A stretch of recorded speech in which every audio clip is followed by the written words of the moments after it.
Hey, shalom, shalom. Hey, first and foremost, I want to give all praise, honor, and glory unto Yahweh, Bahashem, Yahushai, Bahashem, Rakakwadash.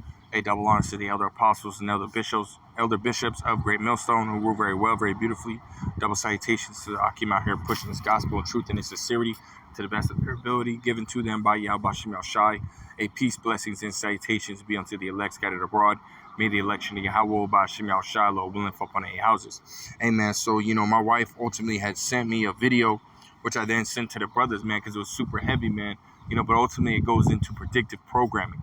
Now, I was doing a little bit of research on, predictive programming, and I came across, basically this website, which is osu.edu, and they go into predictive programming, right? So I'm only going to read the first two, paragraphs.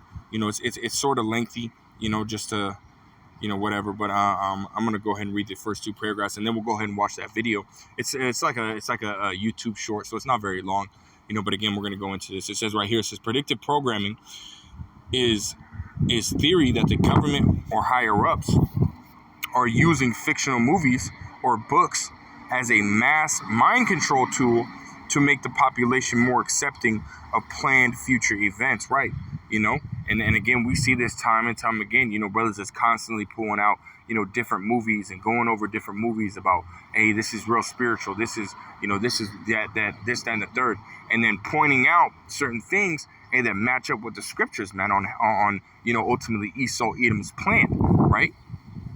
It says this was first described and proposed by research Alan Watt, who defines predictive programming as predictive programming is a subtle tool.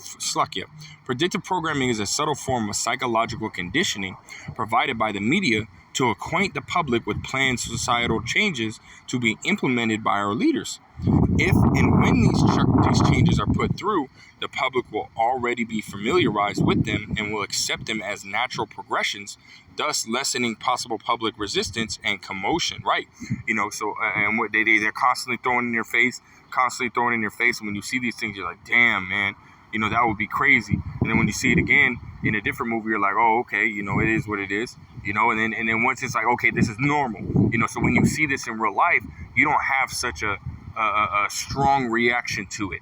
They ultimately make it normal to you. They make it as if this is supposed to happen, right?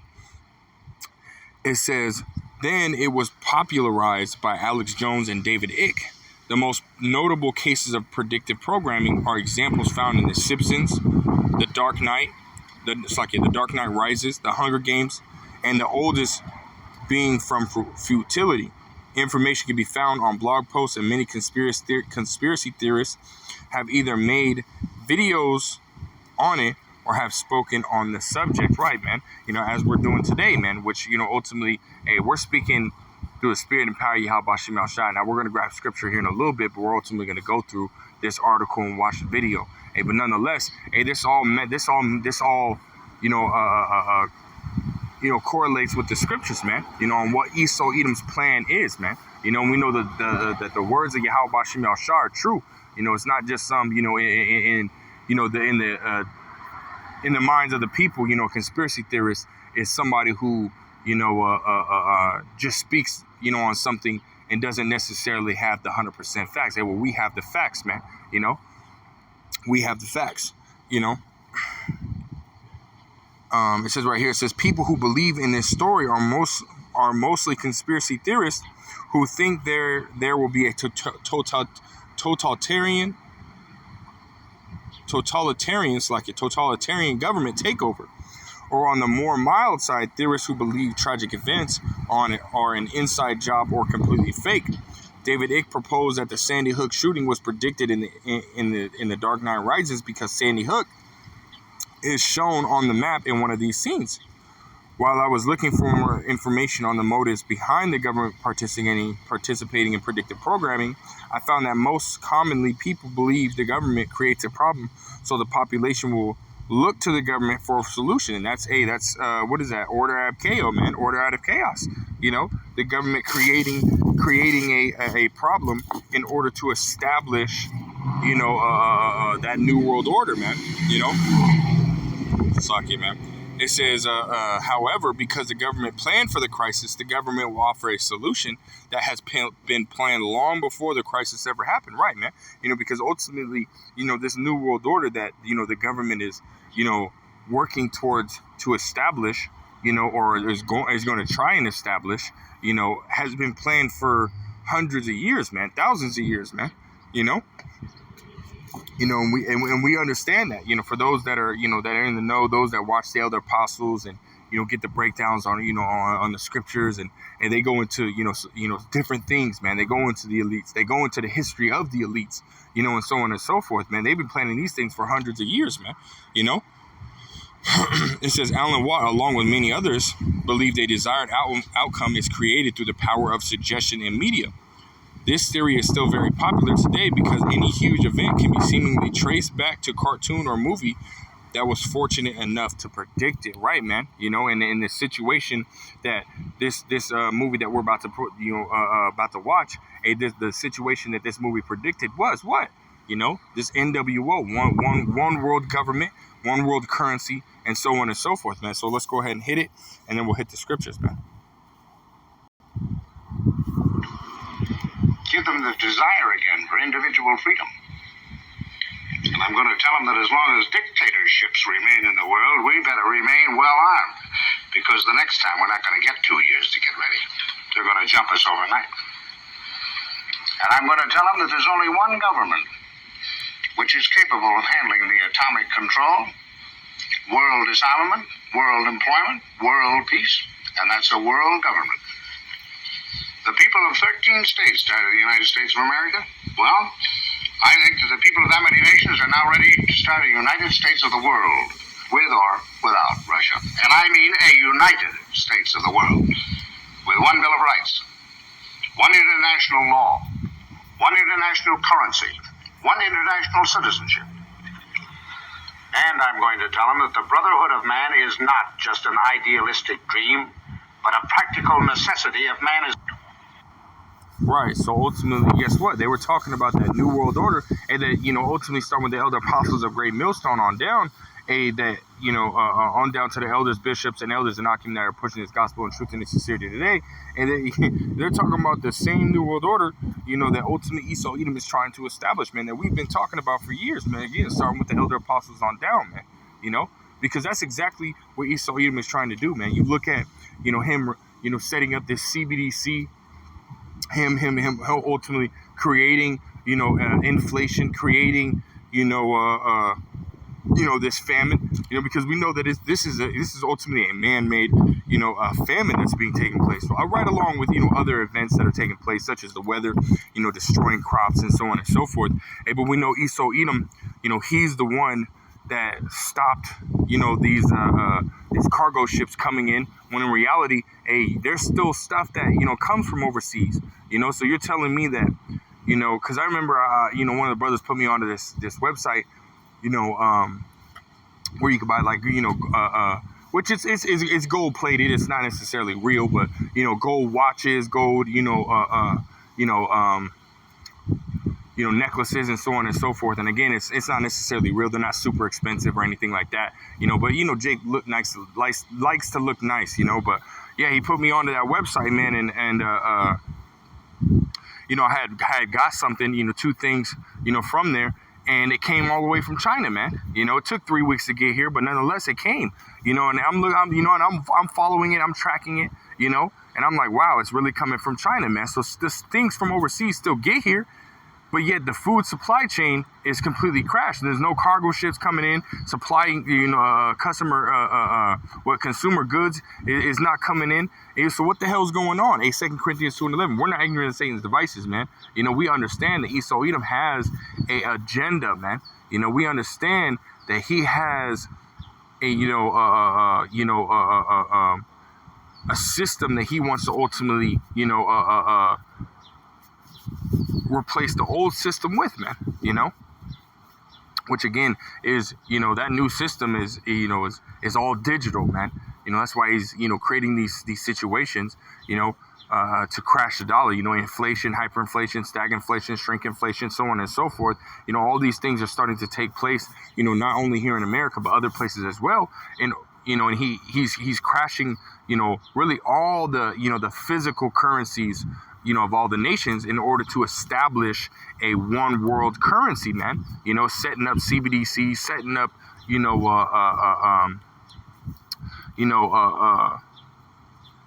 each nation has their own, digital currency, which ultimately it's all part of the internet, man. So everything can be controlled, everything can be, switched over or renamed or rebranded, to be, basically one currency, man. That's what they're aiming for, man. And again, it's, for you to be able to participate, you have to have the correct one. So again, this is all part of their NWO that they're trying to establish, man. But hey, this goes back, again, thousands of years, man. Them trying to establish. Hey, it goes back to the Tower of Babel. But we're going to jump to Daniel's the 3rd chapter, man. Because this ain't nothing new, man. This is not anything new. That a world, one world government, one world currency has been tried to, has been, ultimately put up and tried out, or that a nation has not tried to, ultimately do it, man. And now, again, like it says, Ecclesiastes 1:9, there's nothing new under the sun, man. So just as Esaw, Edom, is trying to establish, this NWO now, and NWO back at the time of Daniel with King Nebuchadnezzar, he tried to establish one, man. As we're going to read, this is Daniel chapter 3 and verse 1. It says, Nebuchadnezzar, the king, made an image of gold, whose height was 80 cubits, and breadth thereof and the breadth thereof 6 cubits. He set it up in the plain of Dura, in the province of Babylon, right? Nebuchadnezzar was the king of Babylon, right? It says, then Nebuchadnezzar the king sent together the princes, the governors, and the captains, and the judges, the treasurers, and the counselors, the sheriffs, and all the rulers of the provinces to come to the dedication of the image which Nebuchadnezzar the king has set up, right, man? And how this translates, to ultimately now, a Nebuchadnezzar, which is the king, the king now would be, Joe Biden, but he's not necessarily the one that's, making the orders. He's not the one that's, ultimately saying, hey, go do this, hey, go do that. Hey, the kings will be what? The elites, man, And so Nebuchadnezzar is signifies the elites, right? And then, the princes, the governors, the captains, and so on and so forth, is ultimately these leaders, here in America, as well as in these other nations, man, Because again, none of these governments act autonomously, man. None of these governments act on their own accord. These governments basically take their orders, from, the elites, man. It says, and all the rulers of the province to come to the dedication of the image which Nebuchadnezzar the king had set up. It says in verse 3, it says, then the princes, the governors, and the captains, and the judges, the treasurers. So like, and going back, that image is symbolic for, this in today's terms, the image of the beast, man. That Greco-Roman lifestyle, man. As well as with that, their MARK, man, It says, then the princes and the governors and captains and the judges and the treasurers, the counselors, the sheriffs, and all the rulers of the province were gathered together unto the dedication of the image that Nebuchadnezzar the king had set up. And they stood before the image that Nebuchadnezzar had set up. Then, and the heralds cried aloud, to you it is commanded, O people, nations, and languages. Right. So ultimately, again, this is talking about, Nebuchadnezzar ruling over all the nations, all the people, a one world, government, right? A one world leader, a one world currency, and so on and so forth, man. This is what it's talking about, right? It says that at what time, when you hear the sound of the cornet, the flute, the harp, the sackbut, the psaltery, the dulcimer, and all kinds of music, ye fall down and worship the golden image that Nebuchadnezzar the king has set up. And whoso falleth not down and worshipeth shall the same hour be cast into the midst of the burning fiery furnace. Right, man. So ultimately, if you don't worship this image, you're ultimately going to be killed. And that goes right into Daniel's, or it's like your Revelations, the 13th chapter, the 15th verse, again playing into the future prophecy, right? The future prophecy, that we're about to read in Revelation, the 13th chapter, is when Esau Edom, ultimately establishes, that or comes down having great wrath, trying to force that charagma upon the people, man. That if you don't take the charagma, you will be put to death, right? The Revelation 13 and 15 says he had power to give life unto the image of the beast, right? Nebuchadnezzar's image, right? It says that the image of the beast should both speak and cause that as many as would not worship the image of the beast should be killed, right? So if you don't bow down to Nebuchadnezzar's image, or in this day, if you don't bow down, to the philosophy and give in to the lifestyle that Esau Edom wants you to be a part of, well, guess what, man? You're ultimately going to be killed. If you buck up against the system or you come up against the government in any type of way, which we're doing right now, the men of the Lord, we're coming up against this system, man. Because guess what? We don't want Esau Edom's New World Order to be established. We want Yahweh Bashem Al Shai's New World Order to be established, man, which is going to be in righteousness, man. It's going to be a lot better than what Esau Edom can ever set up, So we're for Yahweh Bashem Al Shai. We're not for Esau Edom, man, And the fact that we're for Yahweh Bashem El Shai means we're against Esau Edom. Therefore, we're against his system, and we're not bowing down to his image, man. So soon soon Esau Edom's even going to come down and gather us up, because we're not, we're not for his turn, man. And some men are going to be killed, for the name of Yahweh Bashem El Shai. Some men, ultimately going to be put to the test, man. That's the Revelations, Revelations. It's like 3 and 10, that hour of temptation, man. Where some of us are going to be tried, or some of us are going to be put into, into FEMA camps, But ultimately, the whole world's, faith is going to be tested, man. Including the elect, So let's go back. Daniel's chapter 3, and Salakia for all the wind, man. I got my kids inside, so I figure I'd come out here. The Daniel 3 and 7, it says, therefore at that time, when all the people heard the sound of the cornet, the flute, the harp, the sackbut, the psaltery, and all kinds of music, all the people, the nations, and languages fell down and worshipped the golden image that Nebuchadnezzar, the king, has set up. Right, because ultimately the majority of the people and the majority of these nations are going to go with this NWO, man, that Esau Edom is trying to set up. And again, I say that, because, again, as we quoted earlier, Ecclesiastes 1 and 9, there's nothing new under the sun. So the same thing that Nebuchadnezzar was doing in ancient times is the same thing that Esau Edom is trying to do, in modern times, right? And again, most people are going to bow down to that image, which we see a lot of the people are already part of this system, man. A lot of the people are already, with the bullshit that Esau Edom, ultimately, allows, man, And a lot of these nations are on board too, It says, verse 8, it says, wherefore at that time certain Chaldeans came near and accused the Jews.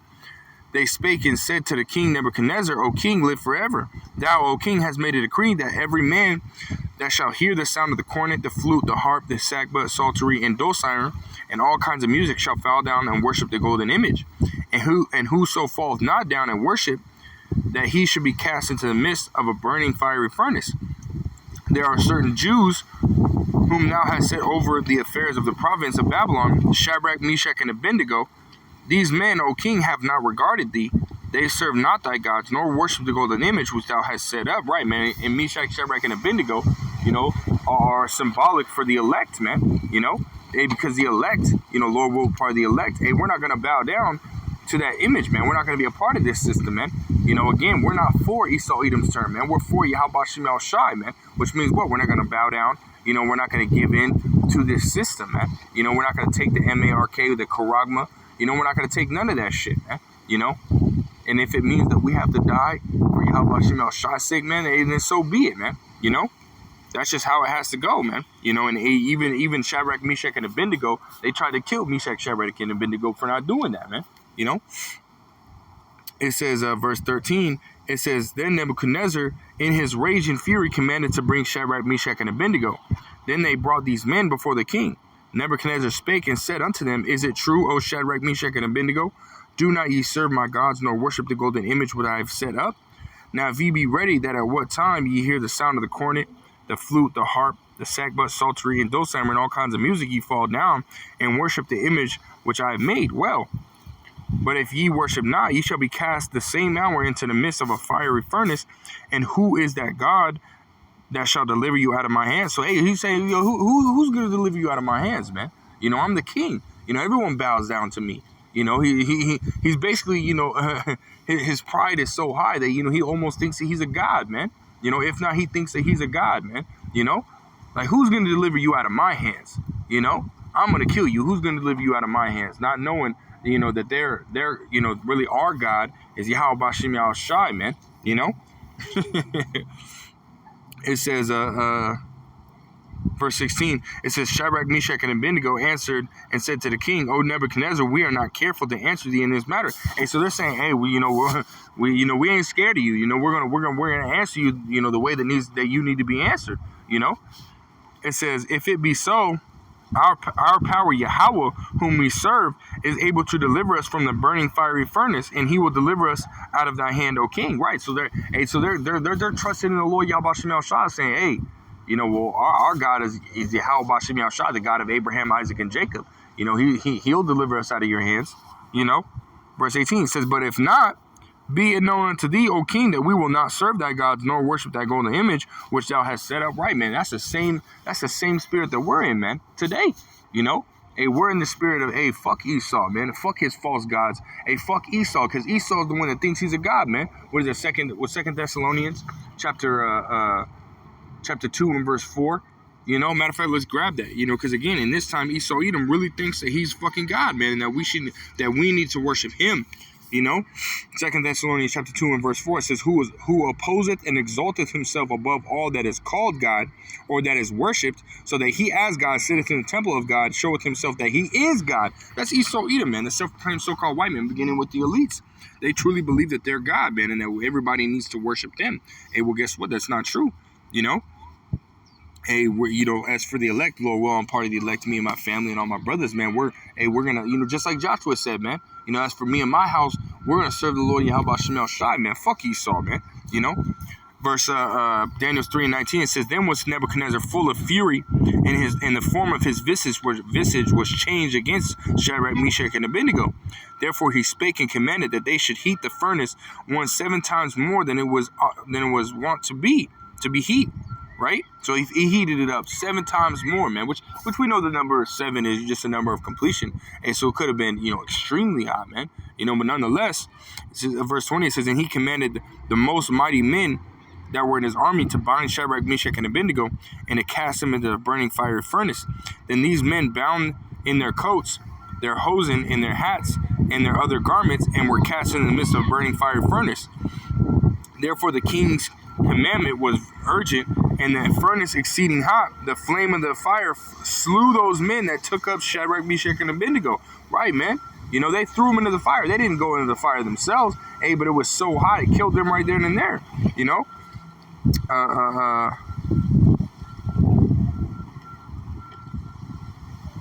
Verse 23. It says, and these 3 men, Shadrach, Meshach, and Abednego, fell down bound in the midst of the burning fiery furnace. Then Nebuchadnezzar the king was astonished, and rose up in haste, and spake and said unto his counselor, did we not cast 3 men bound into the midst of the fire? They answered and said unto the king, true, O king. He answered and said, lo, I see 4 men loose, walking in the midst of the fire, and they have no hurt, and the form of the 4th is like unto the son of the man, right? The son of God. It's like unto the son of God, right? So Yahweh Shai was with them, man. You know? Hey, they trusted in the Lord Yahweh Ba'ashem Yahweh Shai, and guess what? Yahweh Shai was with them, man. And Nebuchadnezzar said that it looks like that there was no hurt done unto them, man. You know, that they weren't getting burned, they weren't getting scorched at all, man. You know? And that's exactly what happened. Verse 26, it says, then Nebuchadnezzar came near to the mouth of the burning fiery furnace, and spake and said, Shadrach, Meshach, and Abednego, ye servants of the Most High, come forth and come thither. Then Shadrach, Meshach, and Abednego came forth out of the midst of the fire, and the princes, governors, and captains, and the king's counselors being gathered together, saw these men, upon whose bodies the fire had no power, nor was the hair of their heads singed, neither were their coats changed, nor the smell of fire had passed on them. Right, man? You know? And so ultimately, guess what? They overcame, you know, that death, man. And that's, you know, that's heavy, man. That goes, you know, because the elect are ultimately going to overcome, man. You know? They're going to overcome Esau and his, you know, his any kind of trick he has up his sleeve, by the blood of Yahweh Shai, man. It says, verse 28 says, then Nebuchadnezzar spake and said, blessed be the power of Shadrach, Meshach, and Abednego, who hath sent his angel and delivered his servants that trusted in him, and have changed the king's word, and yielded their bodies that they may not serve nor worship any god except their own God. Right, man, because ultimately their gods, Nebuchadnezzar and his gods were no gods except for Yahweh Bashem Yahushai, man. Yahweh Bashem Yahushai is the only God, man, the only true power, man. It says, therefore I spake, so it's like it, therefore I make a decree that every people, nations, and languages which speak anything amiss against the God of Shadrach, Meshach, and Abednego shall be cut in pieces, and their houses shall be made a dunghill, because there is no other God that can deliver after this sort. Then the king promoted Shadrach, Meshach, and Abednego in the province of Babylon. Right, man?